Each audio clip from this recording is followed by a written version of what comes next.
DG Stéphane Balamwange Congo ya Lumumba Congo Tafachi Beton Tango ekoki oyoyo Tango ngoyo ekoki Tolanda kango Papa Stéphane Balamwange Oh yeah.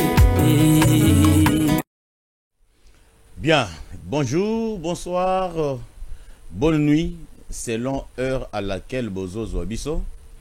Nous sommes là au rendez-vous quotidien. Toye Kakapoto sur la Makamambo Kanabiso RDC. Parce que sans RDC, Masolo Yamoboulou. Ceux qui ont colobé la RDC, ont colobé la Nini Lisusu. Okoko sala ba faire na yo, okoko kende musala, okoko ça du n'importe quoi, tout ce que tu veux faire. Mais avant Tibutu et Kota, il faut que beta lisolo ya RDC, il faut que yoka lisolo ya RDC.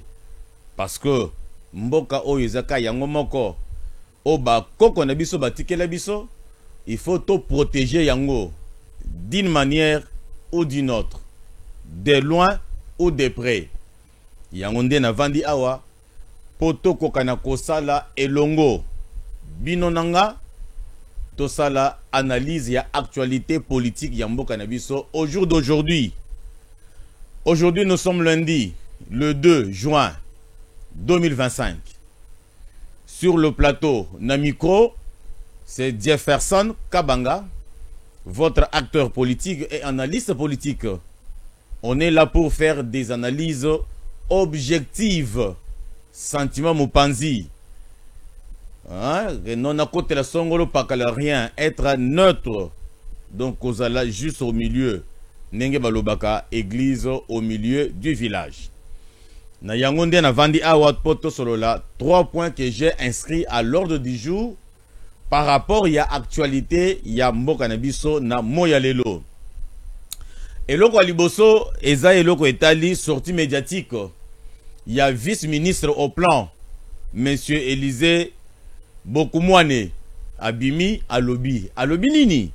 Tokosala analyse awa par rapport ya makambo ya outi koloba.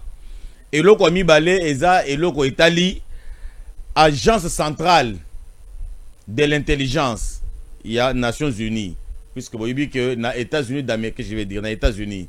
Boyibi que na États-Unis d'Amérique, baza grande puissance mondiale, bazana ba service kili, bazana service aux ezotala renseignement à l'interne na pays na bango, bazana service aux ezotala renseignement na ndenga libanda, auto bengi FBI, auto bengi CIA, bazana ba service ya bongo ebele. Alors agence centrale de l'intelligence, c'est-à-dire que bazu ba to bonya na domaine nyonso bavandi bako kana kosolo la likambu ya Congo siko basololi nini masolo nyonso yokolega kaka awa na plateau avec Jefferson Kabanga le député international. Et pour finir tokotala makambu ya consultation parce que Hippolyte Kanambe azo continuer na kosalaka consultation na ndenga zo salango azo invité bato na makasi ou bien bato bango moko bazo ya kosenga ba audience pour à consulter bango. Et après consultation na ye nini eza en dessous ya makambo nyonso wana ndenga tubenga na lopoto sous des cartes, en dessous de la carte là il y a quoi après que consulter objectif na ye eza nini yango tokobeta masolo awa elongo na ngai Jefferson Kabanga. Bien. Alors pour entrer en jeu, ministre, en fait vice-ministre au plan, monsieur Élisée Bokumwane Abimaki Lobi dimanche. Parce que Banda Kabila a commis na Goma et puis a commis qu'on s'affichait, a commis qu'on s'ala ba consultation. De temps en temps, Batubazobima ezra ya ba oya opposition, ezra ba oya majorité. Batubazobima, chacun a zopé sa point de vue naïe. Alors, Nandeko Élisée, il y a le binin. Et le Kwamutu, il y a on a retenir. Otokosala Nabino, dissertation, le quoi le peba na classe, la dissertation. C'est-à-dire que Nganabino Tokosala dissertation na sujet moko. A le binin na makambunaye. alobi que il faut balongo la Kabila qui nationalité ya congolais, c'est-à-dire que alongo atika ko sala congolais azongo chez bango na Rwanda. Alors c'est ça la matière du jour et l'essentiel ya sortie médiatique na ye. Moi na mboka selon ngai, selon Binope neto ko kana ko raisonner, moi je trouve que le ministre du plan Azan a raison. Mais si Koyo Kabila oyo to yebi bien tout le moto a yebi que Aza Rwandais. Ndenge na betele bino lisolo ya généalogie na ye Aza Rwandais et batindie awa na Congo aye na mission. Parce que eza inconcevable que tu trouves moi na mboka congolais de père et de mère akokana kosala makambo oyo Kabila azosala. C'est inconcevable.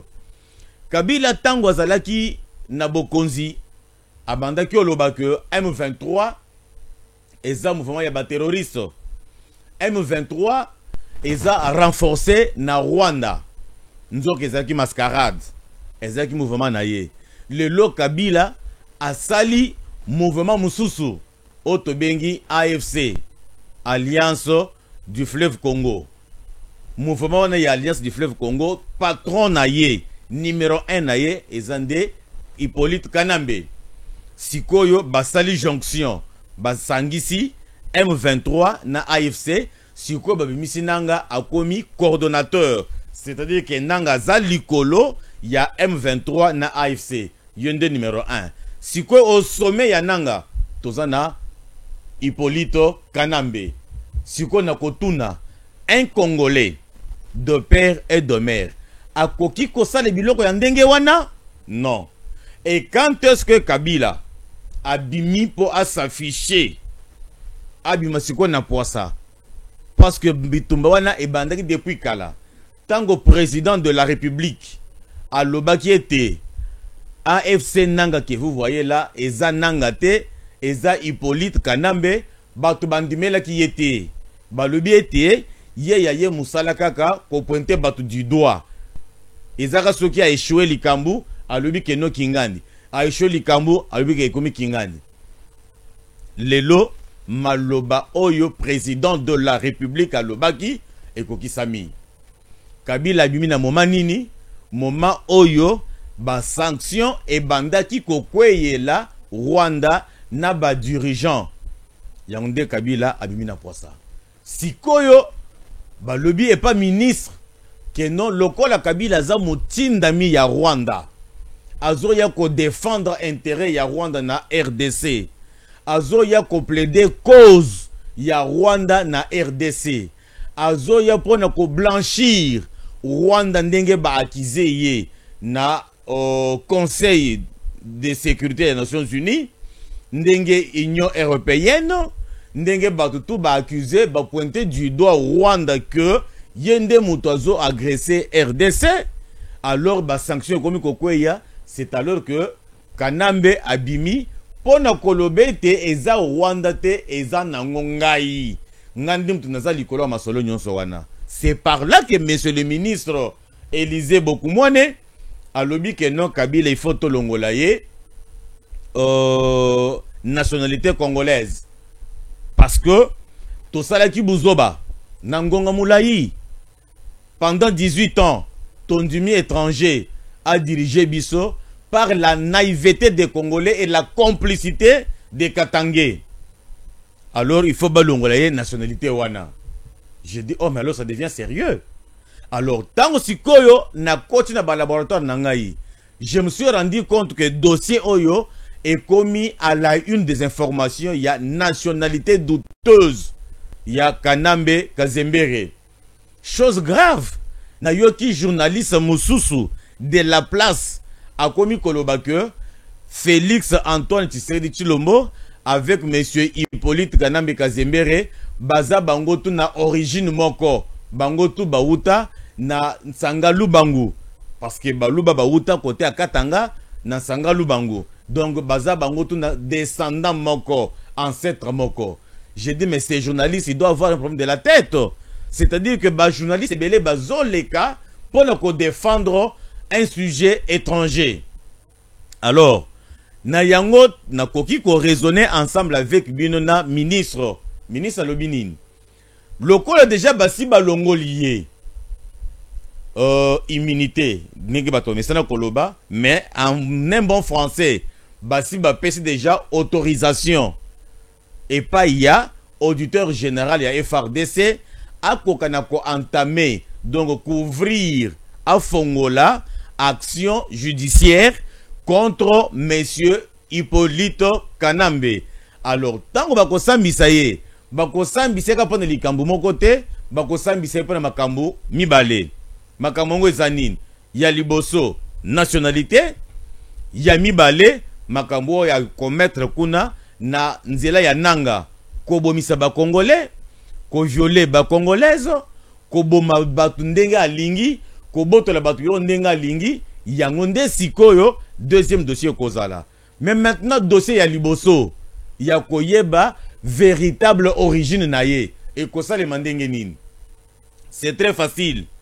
Boyebi ke namboka oyo bana musée Laurent Désiré Kabila baza sur place na Kinshasa awa. Alors bakozwa bana wana parce que bana musée ceux qui batelimisi surtout Ibrahim Kabila au taliboye ya kolongola te ya kobakisa te musée mobimba na mwindu na mutu na elobeli musée mobimba.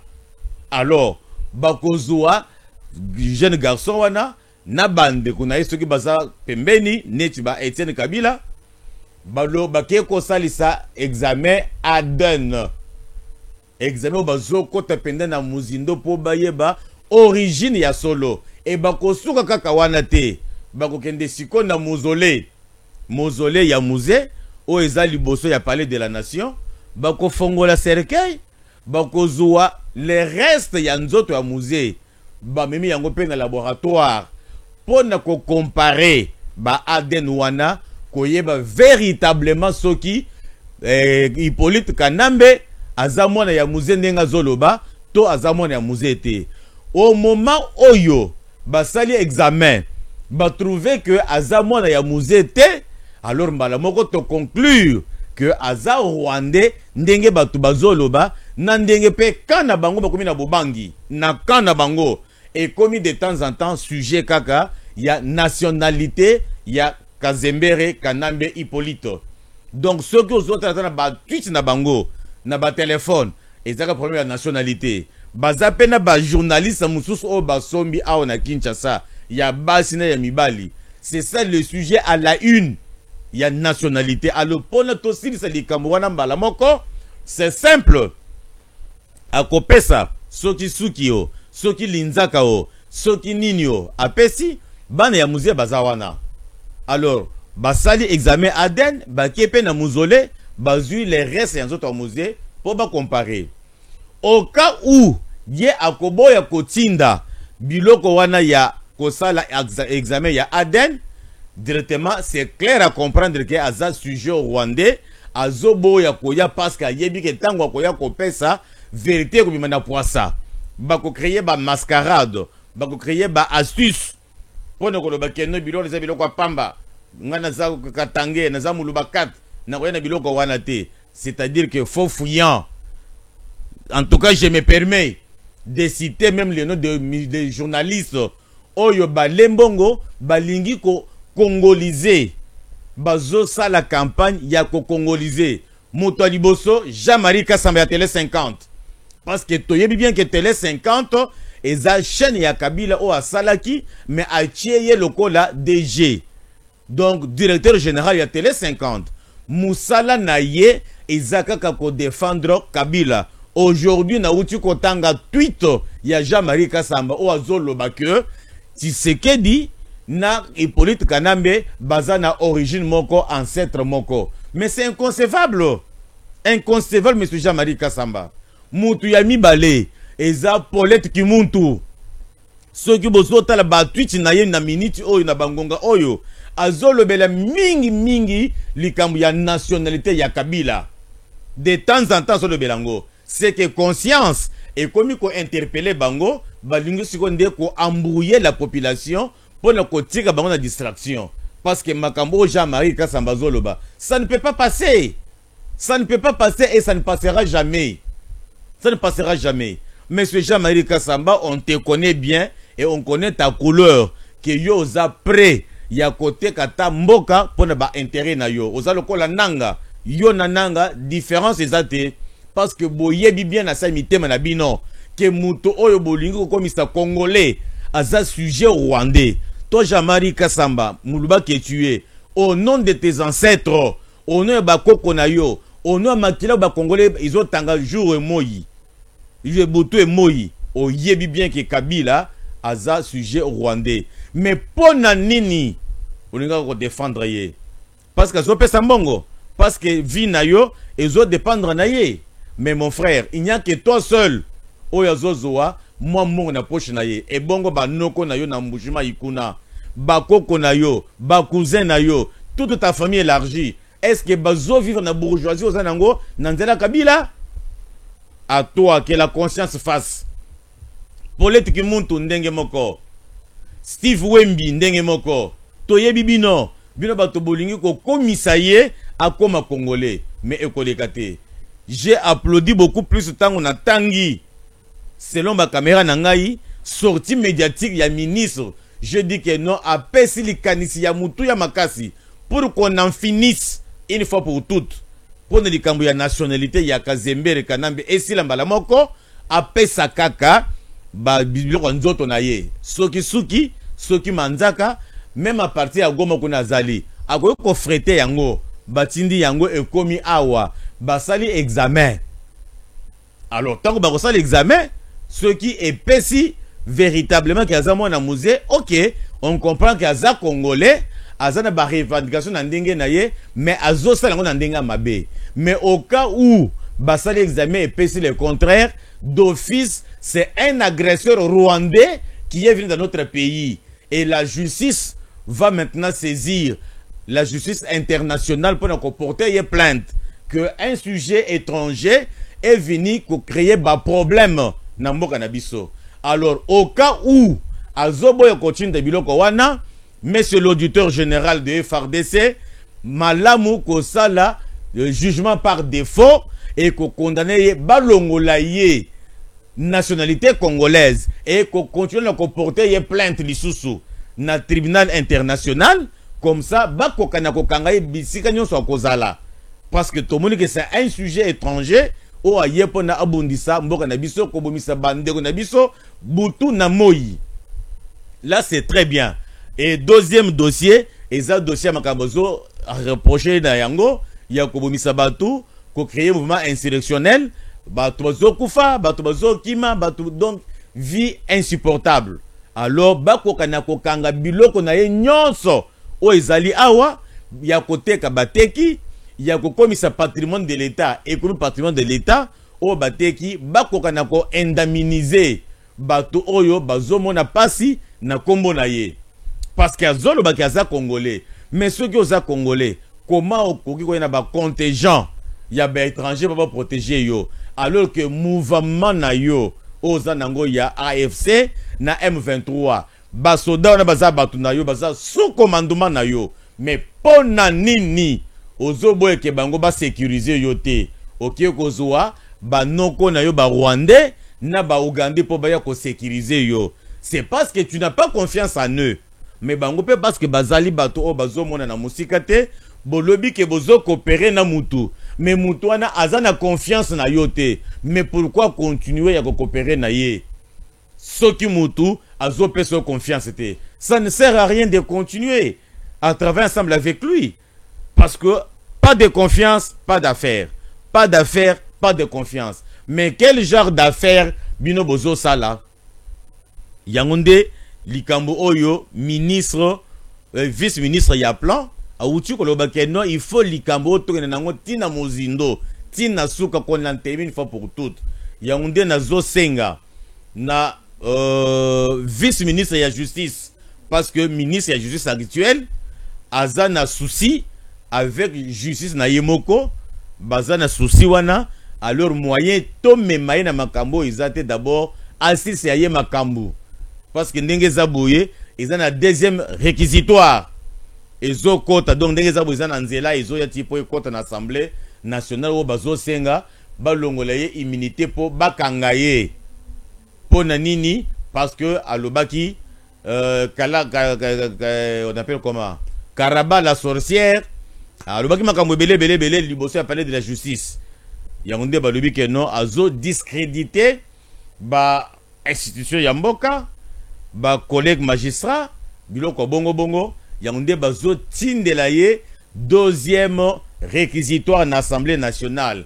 Donc tant nazo loba awa, nazo mona huissier azo compte déjà na bureau, il y a président y assemblée pour qu'on déposer deuxième réquisitoire. Donc loko la ye azana souci na justice, ce qu'on a nazo senga na vice-ministre Samuel Bemba. Alors akokana ko activer justice. Et de l'autre côté, auditeur général va mettre toutes les batteries en marche pour déjà entamer la procédure. Parce que Banda Balongola yé immunité, Banda Sénat appelle ça autorisation.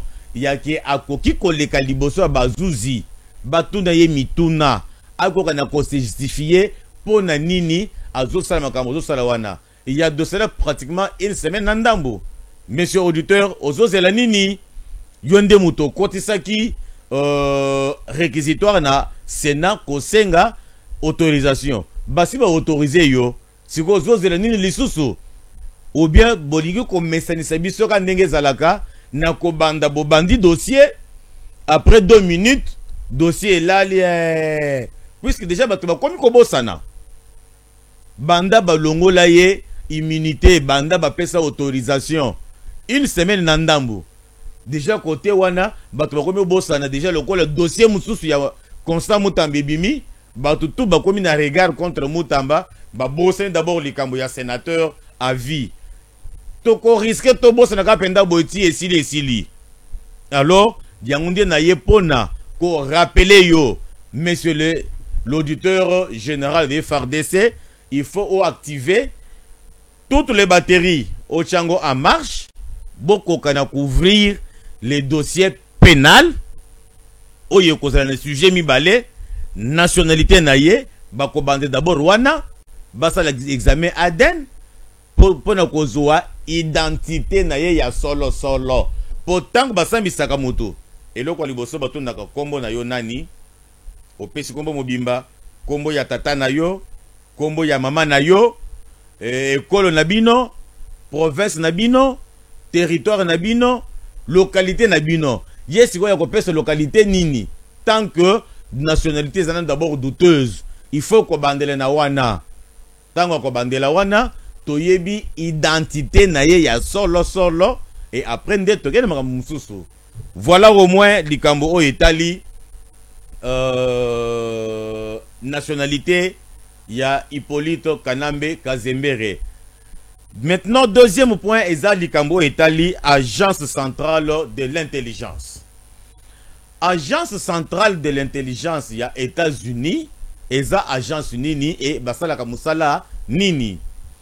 Agence d'intelligence, Wana Musala Bango Eza que le cola, d'ici le 15 juin, le président de la République, à cause de États-Unis d'Amérique, Bakozala et Longo na voisin nabiso ya bandi ya voyou pour ba signer accord de paix sous l'emprise ya États-Unis d'Amérique et après RDC na États-Unis ba signer paix partenariat. Il y a que ba investisseurs américains ba longo kuna ba ya na mboka na biso ba tia ba usine ba tia ba misala na bango ba na mboka bazwa misala babanda ko exploiter ba matière première na norme na yango. Alors mbongo zobima bango bazui par na bango, RDC azui par na ye, bana mboka bazui misala et la vie ezonga normale. Mais parce que ba américain ndenge bazawana balingaka te ata na ndoto bayoka ke un américain akufi wana balingaka ata mukete.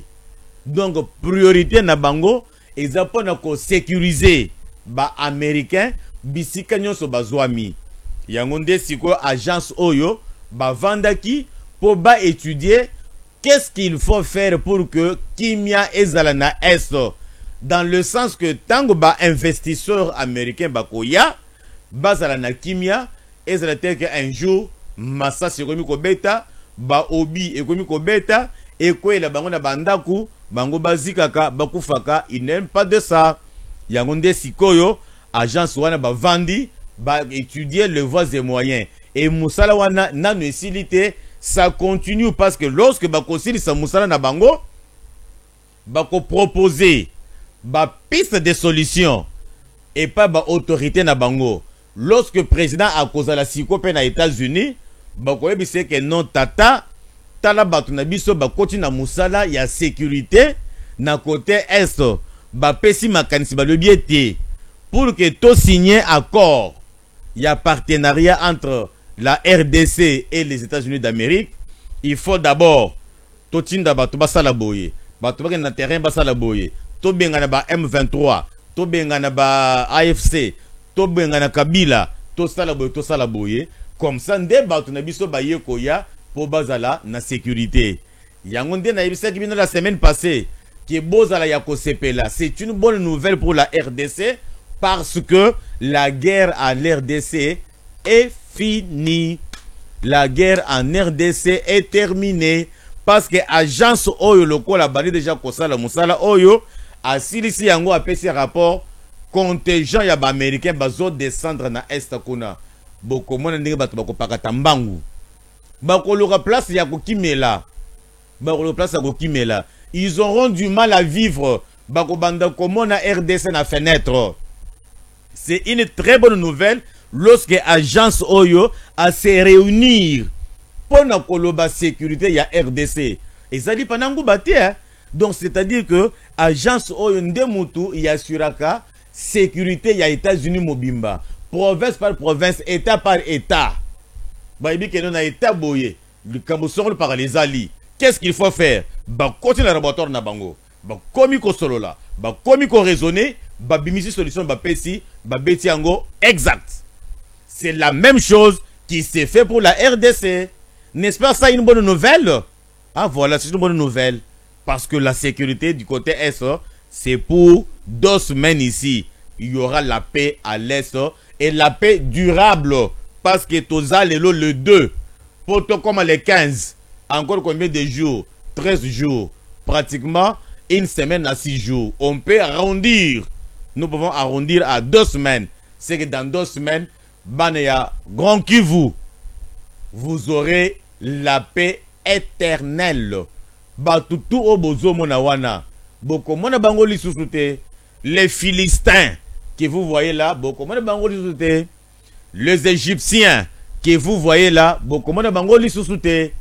Donc, la diplomatie de notre gouvernement congolais, de notre président, a donné des fruits. Donc, Bitumbaya Est et Sili par diplomatie. Je vous donne 2 semaines. Vous ne verrez jamais les Égyptiens. Bakokima bakodinda na mer Rouge. Bakodinda na mer Rouge. Et d'ailleurs, pour votre information encore, Ndenge Zaboye, président Nabiso, à Kendaki, ko la campagne pour que notre pays, Mboka Nabiso RDC, est comme appelé pays non membre permanent. Donc, membre non permanent, il y a Nations Unies. Binomoko Boyebi, membre non permanent, il y a Nations Unies. Influence à Zalakanayango. Donc, c'est-à-dire que ça va pays oyo, les tenants du pouvoir. Donc, place bazozo ba mesure ya makasi, bazozo ba résolution ya makasi, bangope bazawana. Donc, RDC azo poussana, seko poussana. Alors, pour la ça, dans les Cambo Etali, consultation oyo Kazembere azo sala, azo accentué parce que azana posé que dans moment, il y a signature, il y a les 15, il y a pas à la wana, mais ekosimbaté parce que c'est déjà tard. Consultation zo sala wana, tant comme sous batozana Kinshasa awa, o ba yebi makambu ya ST, ba ko trouver ngo normal. Mais eza normal te, ba tukuna baza contraint. bino moko boye même boza na Kinshasa, bato boza partout ailleurs. Na est kuna c'est la jungle. Mutu lokola Kabila tout puissant na est, azana Goma. Bayebi ke bato na yende bazo sa la loi. Atindo le message que lobby yaka na maison na ngai. Lobby yaka na bureau na ngai. Lobby tokota na restaurant boye. Yo nani oboye ko kende. Yo nani. Mais ce qui oboye ko kende, c'est-à-dire que ta mort est déjà signée. Babomi yo bakundio puisque bango baza bato ya gâchette facile. Pour ne pas lisasi, ça ne demande même pas une seconde de réflexion. Alors, batutu o bazo kende na consultation wana, bazo kende na bobangi. Po bayebi ke soki na keite na konyo kwama. Alors, si ko yepe azo utiliser bobangi wana. Azo utiliser faiblesse wana. Tant que siko batu bazo ya na bobangi asololi na bango, ayebisi bango makambo za nango bosenga et après azui enveloppe ya kaki apesi bango pour corrompre bango moralement. Objectif na yezanini eza que a proclamer République du Kivu, c'est-à-dire il veut réunir tous les Swahili pour basala ya bango mboka. Eza presque ndenge moko na makambo oyo Moïse Tchombe asalaka na ba années 60, sécession katangaise. Yesikoyo ayangunde azosala azolinga ko convaincre ba chef coutumier puisque bandena batunaye bananga ba bisimwa ba Wilingoma asolina bango après ake azui basango asolina basango ya contraint wana après a bengisi le professeur des universités au bazami panzi wana après a bengisi ba chef coutumier après a bengisi batu ya société civile. Donc azo corrompre nde batu wana po bakoka na ko garder mémoire na ya ke non tango na ko sala discours ya ko proclamer état république du Kivu bino bokoka na ko soutenir ngai na position wana. Tango boko soutenir ngai yo na ko cho ministre, yo na ko cho député, yo na ko cho yo conseiller, yo na ko cho directeur na ngai azoko sa bango bongo. Mais na se mitema bana mboka balingite bazo kende parce que bazo bangaliwa yango nde bazo kendele ke soki Kabila tindi. D'abord comment ça se passe? Je vais vous expliquer parce que na ba caméra nanga kuna na expliquer.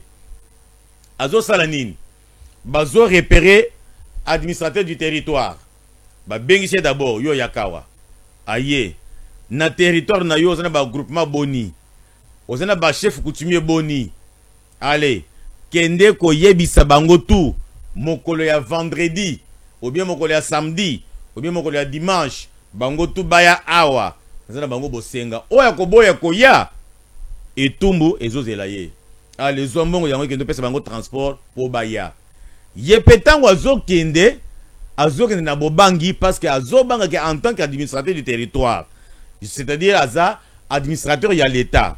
Ce qui a boyi koto sa bango bako bomaye akokende ko sala musala na bango place akokimela ezate akotambola pe na ba groupement nyonso liki ba chef coutumier ya yebi apesi bango message apesi bango ba mongo transport azongi avandi ba chef coutumier pe aller retour bako banga ke non soki na boyi kokende mutu ye moko administrateur du territoire ye moko nde mutu aye awa ko yebisa ngai ou bien ye moko nde mutu abengisa biso na bureau na ye alobi kuna silisi azwi na mbongo ya transport apesi biso siko na koboya kokende na kopesa raison nini. Donc soki na keite kombo na ngai ebembe po bakobeta nga masasi yango nde azo consulter bato na système wana. Donc biso bato toza libanda ya Goma, libanda ya Bukavu, toyoka mitema pasi tango bande, toyoka mitema pasi te tango bande ko na biso bazo kende consultation. Eza ke bazo benga bango na makasi. Tango bazo benga bango na makasi, bango pe baza na choix te parce que baza na manduki te, baza na iloko te. Ceux qui oboye ko kende, bako boma yo, yango bazo kendele. Alors tout le monde a bango mabete, mais bazo kende ba consultation wana pona ko sauvegarder bon moina bango. C'est ça la réalité. qui se passe à Goma.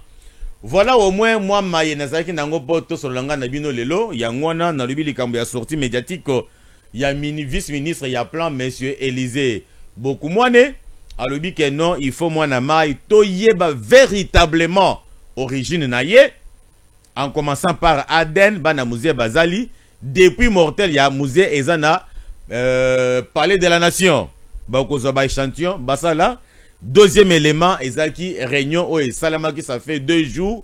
Il y a agence centrale, il y a intelligence. Au déjà, comme il étudier le voies et moyens États-Unis après qu'on s'installer de ce côté na sécurité nyonso. Donc bilo bundelini il faut ba me makoto yo. Ba soda ya modèle il faut ba me makoto yo. Ma pinga ya formation ni ba me makoto pour na ko sécuriser et ko éradiquer une fois pour toutes la bande de voyous. La bande de Rwandais ici et la bande de complices va éradiquer Bango pour une fois pour toutes. Et à la fin, Ezali Kamboya, consultation, Bokangela bande, on est biso candidaté au bazo qui est la consultation, bazo qui est la volonté na Bango te, mais baza contraint ceux qui oboyi, bakatio mutu, oboyi, babomiyo. Voilà au moins l'essentiel pour la journée. Ngana bino tomani lobby, Inch'Allah. Stéphane Balamwange Congo ya Lumumba Congo Tafachi beton Tangwe koki yo yo yo Tangwango yango yo ekoki Tolanda kango Papa Stéphane Balamwange Oh yeah yeah